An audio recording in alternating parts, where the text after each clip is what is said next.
Good afternoon, everyone. Today we'll be doing exponential function inverse. So this is the normal exponential graph you guys know. So today we are going to try and to find its inverse and then sketch it. So that's how the normal exponential graph looks. So now let's say you are given something like this. You're given 3 to the power x is equals to 9. And then you are asked to solve this. As you can see, you can easily solve this by trial and error. By that I mean you can just solve it this way, and then you can tell from there on that your x is equals to 2. But if, let's say, in case you're given something that you can't solve using trial and error or that quickly with your brain, something like, let's say you're given 4.5 to the power x is equals to 7 to 9 over 8. How can you quickly solve that part of the equation? I don't think you can easily solve it. So that's when the rules and the things called logs were introduced in maths, which simply said that if you have a situation where you have an x is equals to a base to the power y, and you want to make the y the subject of the formula, all you have to do, you have to take this base and then it will shift this x to the exponent part, and then you put a log there. So you'll have log, the base will be here at the base, and then this x will be pushed into the exponents is equals to y. So now you've made your y the subject of the formula.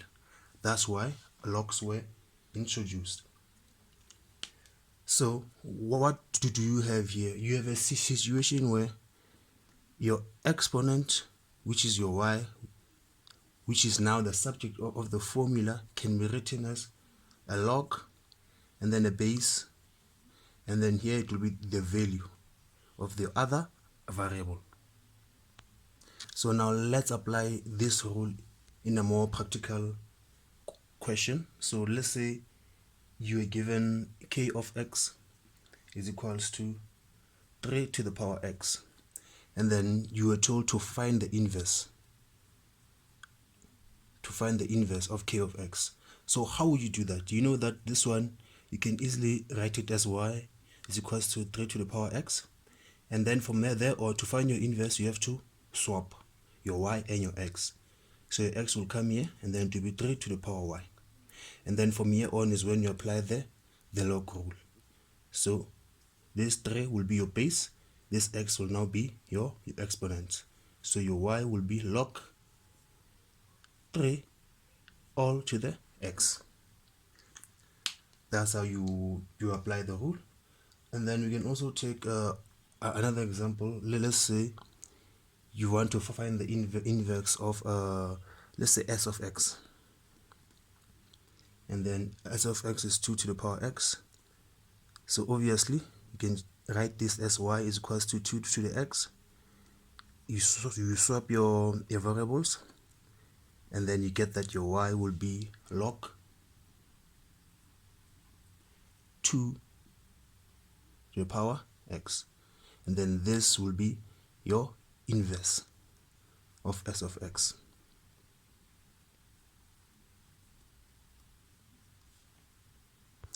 So far, as you can tell, for us to find the inverse of an exponential function, we end up using logs. So this should indicate to you also that the inverse of an exponential function is a logarithmic function. So it will simply be the reflection above y is equals to x. Just like all the other inverses are just a reflection of the original graph over this line, the same as this one. So the inverse of an exponential function is a logarithmic function. That's why even algebraically, when you're trying to find the equation of the inverse, we have to use logs. Why? Because the inverse of an exponential function is a logarithmic function. Now let's do an example that involves sketching. Now here's a question. A question says f of x is equals to 10 to the x, and then I must find its inverse, and I must sketch both graphs on the same system of x's. So firstly, let's find the inverse. So y is equals to 10 to the x. You swap your variables, so I'll get the x here, and then 10 to the y, and then y, it will be log 10 to the x, which means that the inverse, it's log 10 to the x. So now for the original function, the f of x, let's find the intercepts. Let x be equals to 0. The intercepts you'll get there, you'll get 0 for your x and then y, and then you also find that your x has an asymptote at axis, and the line y is equals to 0. Though those ones are for the original graph. But then since an inverse is just a reflection of the original graph, we don't need to recalculate the intercepts again. So we just need to swap them again. So here you'll have 1, and here you'll have 0, and then here you'll have a vertical asymptote. Oh, sorry, here the x-axis are horizontal, so it's a horizontal asymptote at the x-axis and line where y is equals to 0. So here it will be a vertical asymptote where on the y-axis, and the line x is equals to 0.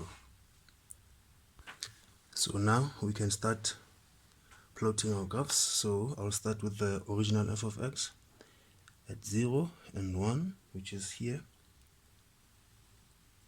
and then I have an asymptote at the x-axis, meaning that I'm not supposed to touch the x-axis, and also at y is equals to 0. So this thing will go like this, and then it will come here. It will come as close as possible to the x-axis, but it should not touch. And then this point will be my 0 and 1. This is the original function. And then for the inverse, since we are swapping everything out, our coordinates is 1 and 0. So this will be the point here. And then remember here, I have a vertical asymptote of the y-axis. So I can go as close as possible to the y-axis, but I'm not supposed to touch the y-axis.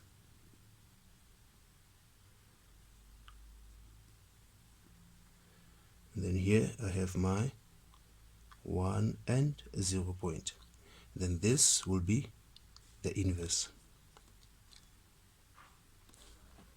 And then that's how you sketch them. And then from here on, you can clearly see that this inverse is a reflection of this original function about the line y is equals to x. So yes, that's how you sketch exponential function and its inverse, the logarithmic function. So firstly, I'll say start by looking for the intercepts of the original one. So here for the x-intercepts, let y be equals to 0. If I put a 0 here, x is going to be undefined. That's why I have a horizontal asymptote on the x-axis on the original graph. So since inverse is the opposite of the original one, it means that if here I have a horizontal one on the x-axis, it means that on the inverse it will be a vertical one on the y-axis.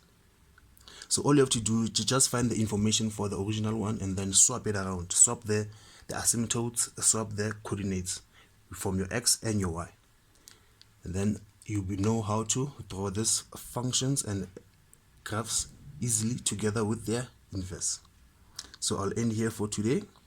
So if you like the content, please like, subscribe and share. Thank you.